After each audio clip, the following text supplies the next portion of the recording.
जादुई cement robot super silver truck. जादुई cement robot और सुपर सिल्वर ट्रक दोनों उस शहर के सुपर हीरो थे। दोनों ने मिलकर बड़ी से बड़ी मुश्किलों का सामना किया था और उस शहर को हमेशा सुरक्षित रखा था। एक दिन सुपर सिल्वर ट्रक को किसी मिशन पर भेजा गया था, पर वापस वो नहीं बल्कि एक बुरी खबर लौटी। किसी ने सुपर सिल्वर ट्रक को अगवा कर लिया था। किसी को कुछ समझ में नहीं आ रहा था कि सुपर सिल्वर ट्रक को जमीन खा गई या आसमान निगल गया था। आखिर जादुई सीमेंट रोबोट को सुपर सिल्वर ट्रक को वापस लाने के लिए भेजा गया। क्या जादुई सीमेंट रोबोट को वहां भेजना सही रहेगा? पता चला हमने सिल्वर ट्रक के साथ साथ उसे भी खो दिया। अब जादुई सीमेंट रोबोट ही है जो सिल्वर ट्रक को वापस ला सकता है। अब वही हमारी आखिरी उम्मीद है। मैं खुद उसके साथ इस तरह की मिशन पर जा रहा हूँ। करण की बातें सुन मयंक का भी उत्साह बढ़ गया। वो भी उसके साथ इस मिशन पर जाने के लिए तैयार हो गया। जहां से सिल्वर ट्रक गायब हुआ था, ठीक वहीं से उसे ढूंढने की शुरुआत उन लोगों ने की। जादुई सीमेंट रोबोट और सुपर सिल्वर ट्रक का एक अलग ही कनेक्शन था। दोनों किसी भी तरीके से एक दूसरे तक पहुंच ही जाते थे, पर कुछ दिनों से वो कनेक्शन कुछ धुंधला सा हो गया था। करण ने जादुई सीमेंट रोबोट की पावर बढ़ा दी ताकि वो सुपर सिल्वर ट्रक को खोज सके। आखिरकार जादुई सीमेंट रोबोट सिल्वर ट्रक तक पहुंच ही गया। अब हमें यहाँ से सावधान रहना होगा। सुपर सिल्वर ट्रक को कैद करना आसान काम नहीं है। इसका मतलब है हमारा दुश्मन कोई मामूली दुश्मन नहीं, वो भी बड़ा ही शक्तिशाली और स्मार्ट होगा। जादुई सीमेंट रोबोट उन दोनों को लेकर शहर के पास वाले बंद मिल के बाहर जाकर रुक गया। जैसे ही उन्होंने मिल में कदम रखने की कोशिश की, तभी लाल रंग की अजीब सी रेज ने उनका रास्ता रोक लिया। वो रेज उन्हें अंदर आने से रोक रही थी। तभी जादुई सीमेंट रोबोट ने ग्रीन रेज से लाल रंग की रेज को काट डाला और उनके आगे जाने का रास्ता साफ हो गया। जैसे ही वो मिल के अंदर गए, उन्हें एक कोने में एक बड़े से पिंजरे में सुपर सिल्वर ट्रक बंद करके रखा हुआ दिखाई दिया। पिंजरे की चारों ओर बिजली की नंगी तारें लगाई गई थी ताकि कोई भी उसके आसपास भी ना भटक सके। संभल कर मयंक, इसके पास जाना खतरे से खाली नहीं। खतरा हमारे लिए है, सीमेंट रोबोट के लिए नहीं। उस पर बिजली का कोई असर नहीं होता। जादुई सीमेंट रोबोट सिल्वर ट्रक को आजाद कराने के लिए उस पिंजरे की ओर बढ़ा। जैसे ही उसने अपना हाथ आगे बढ़ाया, तभी उसकी दाहिनी ओर से उस पर एक जोरदार हमला हुआ। मयंक और करण दोनों ने उसकी तरफ देखा तो एक बड़ा सा जेसीबी रोबोट अटैक करने की पोजीशन में खड़ा था। करण ने यहाँ वहाँ देखा। उसे पता था जरूर इसके पीछे का मास्टरमाइंड कोई और है। करण के इशारे पर मयंक करण के पीछे पीछे जाने लगा और दोनों ने मिलकर उस मास्टरमाइंड को ढूंढने की कोशिश शुरू कर दी। और यहाँ जेसीबी रोबोट और सीमेंट रोबोट का आमना सामना शुरू हो चुका था। सीमेंट रोबोट ने भी एक जोरदार हमला जेसीबी रोबोट पर किया, पर उस पर कोई असर नहीं हुआ।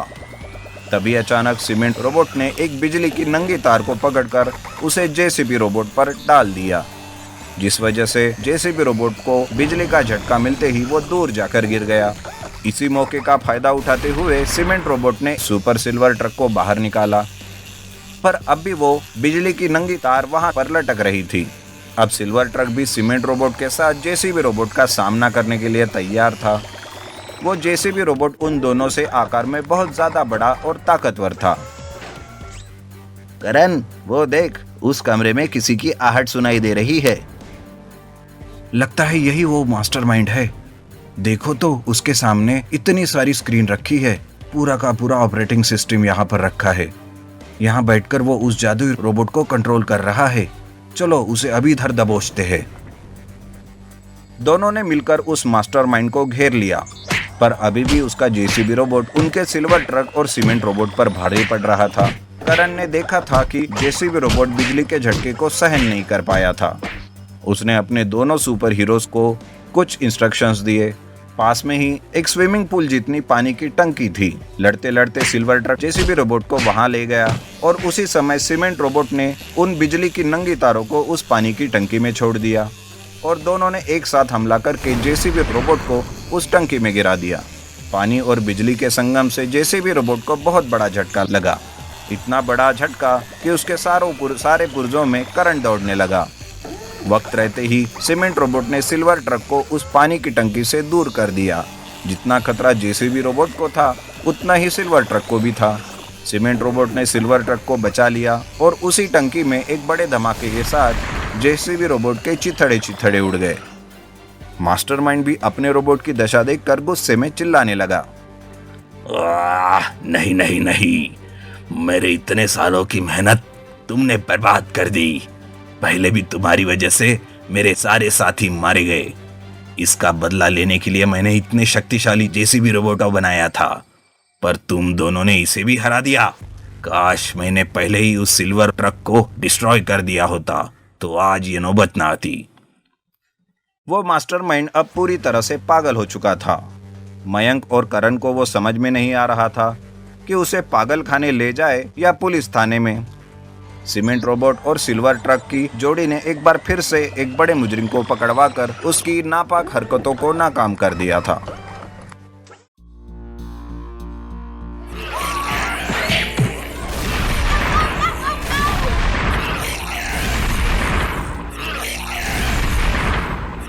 JCB robot Minecraft zombie attack. Sunil और विजय दोनों किसी एडवेंचरस सफर पर निकले थे। वो हमेशा से ऐसे सफर पर जाना पसंद करते थे और ढेर सारी यादों को जोड़कर रखा करते थे। एक दिन ऐसे ही जब वो सफर पर निकले तो उन्हें रास्ते में एक शमशान भूमि नजर आई। सुनील विजय की ओर देखकर मुस्कुराने लगा। विजय उसकी मुस्कुराहट के पीछे की राज को जान गया। अब मुस्कुराते ही रहेगा या अंदर भी जाकर देखेंगे? चल देखते हैं कौन पहले अंदर जाता है। या इस मुस्कुराहट के पीछे अपने डर को तो नहीं छिपा रहा ना तू? ओहो, डर? और मुझे? भाई मैंने भी कोई कच्ची गोलियां नहीं खेली है। अभी देखते हैं कौन डरता है और कौन जीतता है। दोनों दोस्त अपने बाइक को वहीं पर पार्क करके शमशान भूमि के अंदर जाने लगे। एक अजीब सा सन्नाटा छाया हुआ था वहाँ, पर फिर भी उन्होंने हार नहीं मानी। ना ही उनके मन में वापस लौट जाने का ख्याल आया। वो दोनों आगे की तरफ बढ़ते ही रहे। अचानक सुनील किसी चीज से टकराकर नीचे गिर गया। उसके गिरने की आवाज सुनते ही सुनील को ढूंढता हुआ उसके पास पहुंच गया। जैसे ही उसे सुनील मिला उसने उससे अपने हाथ का सहारा दिया और उसे उठा लिया। ठीक तो हो ना मेरे दोस्त? आगे चले या यहीं से वापस लौट जाए? क्यों, क्या ख्याल है? देख, मैं तुझे डरा नहीं रहा, मैं सच कह रहा हूँ। तू मान या ना मान, पर उस तरफ से कुछ अजीब सी आवाजें आ रही है। अगर तू चाहे तो हम वहाँ चलकर देख सकते हैं। सुनील ने भी मन लगाकर सुना तो उसे भी अजीब सी आवाजें सुनाई देने लगी।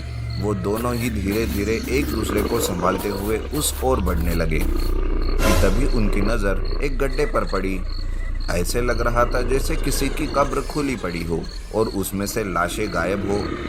दोनों अजीब तरीके से उस कब्र को देखने लगे और एक दूसरे को देखकर वहाँ से लौटने का इशारा कर दिया और दोनों चुपचाप वहाँ से खिसक लिए। ये क्या था? कब्र खुदी हुई क्यों थी? और वो ताबूत भी खाली पड़ा था। वहाँ से लाश किसी ने गायब की होगी।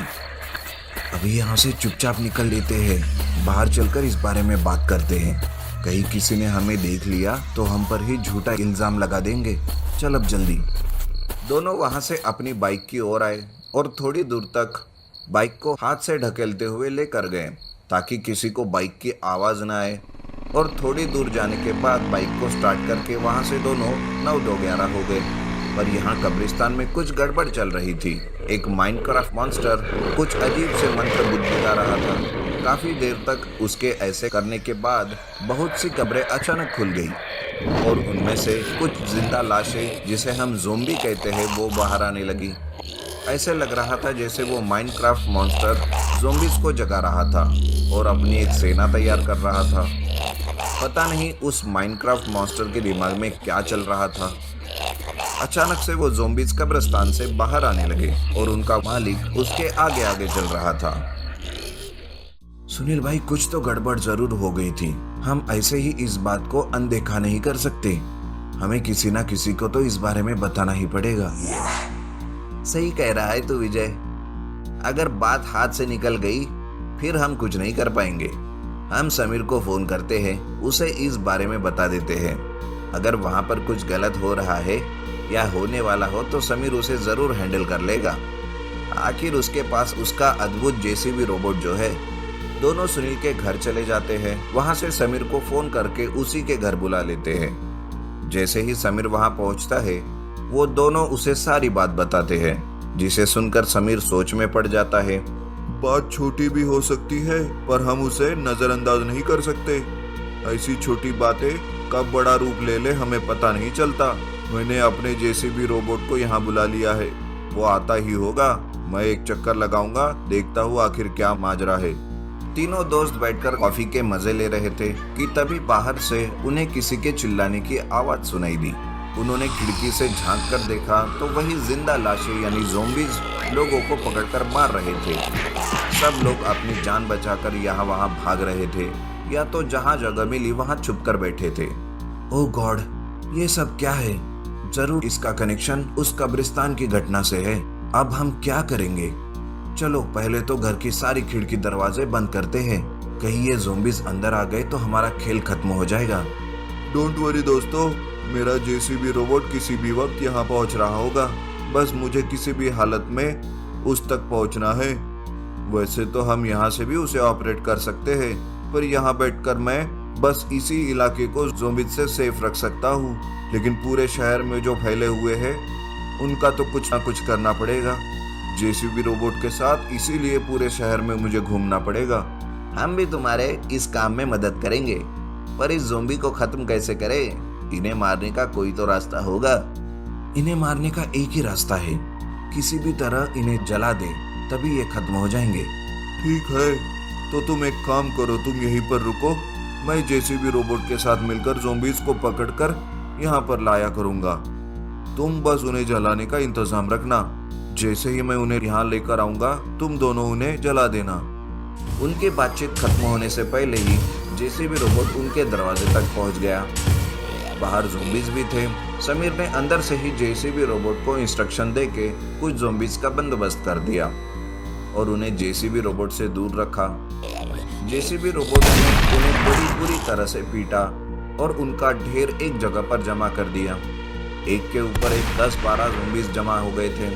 समीर तुरंत जाके जेसीबी रोबोट में बैठ गया और पीछे पीछे विजय और सुनील भी बाहर आ गए और उन ज़ोंबीज पर पेट्रोल छिड़क कर उन्हें जला दिया। दोनों अपनी अपनी कार में बैठ गए। गुड जॉब बॉयज, हमें बस ऐसे ही करना है। तुम मेरे साथ साथ चलते रहना, और हाँ, कहीं से जितना ज़्यादा हो सके पेट्रोल या कोई ऐसी चीज़ इकट्ठा कर लो जो जलाने में काम आए। जेसीबी रोबोट ज़ोंबीज पर अटैक कर रहा था और उन्हें पीट कर एक जगह पर इकट्ठा कर रहा था। ज़ोंबीज अपने दांत रोबोट में गड़ाने की बेइंतहा कोशिश कर रहे थे, पर उनकी हर कोशिश नाकामयाब हो रही थी। समीर रोबोट के अंदर बैठा था, इसलिए सेफ था। जैसे ही वो 10-20 जनों को एक जगह पर इकट्ठा करता, सुनील और विजय उन पर पेट्रोल छिड़क कर आग लगा देते। वो कार से नीचे नहीं उतरते। समीर ने उन्हें ऐसा करने से सख्त मना कर दिया था। देखते ही देखते ज़ोंबीज कम होने लगे, पर ऐसा होते ही माइनक्राफ्ट मास्टर गुस्से में आ गया और आग बबूला हो गया। वो जेसीबी रोबोट के सामने आकर खड़ा हो गया। समीर का उसकी तरफ ध्यान नहीं था, वो तो ज़ोंबीज को मारने में बिजी था कि तभी माइनक्राफ्ट मास्टर सुनील और विजय की कार को अपने हाथ से रोक देता है और उसे उठाकर पटक दिया। सुनील और विजय बुरी तरह घायल हो गए और वह कार में फंसे रहे। वो बेचारे बाहर ही नहीं निकल पाए। विजय, सुनील, तुमने ये क्या कर दिया मास्टर? तो तुम हो इन ज़ोंबीज के बॉस। समीर, तुम हमारी चिंता मत करो। सुनील तो बेहोश है, पर मैं उससे और खुद को यहाँ से निकालने की कोशिश करूंगा। तुम उस माइनक्राफ्ट मास्टर की तरफ ध्यान दो। माइनक्राफ्ट मास्टर भी जेसीबी रोबोट से जा भिड़ा। दोनों में कड़ी टक्कर शुरू थी, पर समीर जोश के साथ होश का भी इस्तेमाल कर रहा था। माइनक्राफ्ट मास्टर भी हार मानने के लिए तैयार नहीं था। तभी समीर की नज़र कार के नीचे गिरी हुई पेट्रोल की कैन पर गई। उसके दिमाग में एक आइडिया आया। उसने तुरंत पलक झपकते ही उस कैन को उठा लिया और मौका पाते ही सारा पेट्रोल माइनक्राफ्ट मास्टर पर डाल दिया। आग जलाने के लिए वो कुछ ढूंढ रहा था कि तभी विजय कार से बाहर आया और उसने अपनी जेब से लाइटर निकालकर माइनक्राफ्ट मास्टर की ओर फेंक दिया। विजय, तुम कार से बाहर क्यों आए? तुम जाओ यहाँ से और सुनील को संभालो। मैं ठीक हूँ दोस्त, तुम मेरी चिंता मत करो, मैं अभी जाकर सुनील को बाहर निकालता हूँ। विजय जैसे ही कार की ओर मुड़ा, माइनक्राफ्ट मॉन्स्टर ने पीछे से उसका पैर पकड़ लिया और उसे अपनी तरफ खींचने लगा। माइनक्राफ्ट मॉन्स्टर आग से लथपथ था। ये सब देखते ही समीर घबरा गया। उसे लगा अब विजय भी उनकी लपेटे में आ जाएगा। उसने तुरंत जेसीबी रोबोट को उन दोनों की ओर लेकर एक ही झटके में माइनक्राफ्ट मॉन्स्टर को विजय से अलग कर दिया और उसे उछलकर दूर फेंक दिया और खुद भी भागता हुआ मॉन्स्टर के पास चला गया। जब तक वो पूरी तरह से जलकर राख नहीं हो गया, जेसीबी रोबोट और समीर वहां से हिले तक नहीं। वो पूरी तरह से राख होने के बाद विजय और सुनील की ओर चला गया। समीर, वो मॉन्स्टर कहाँ गया? क्या वो खत्म हो गया या भाग गया? तुमने सही वक्त पर आग जला दी थी दोस्त, इसलिए वो मॉन्स्टर जलकर राख हो गया। अब हमें उसकी चिंता करने की कोई जरूरत नहीं। चलो हम सुनील को अस्पताल लेकर चलते हैं, फिलहाल उसे ट्रीटमेंट की बहुत ज़्यादा ज़रूरत है।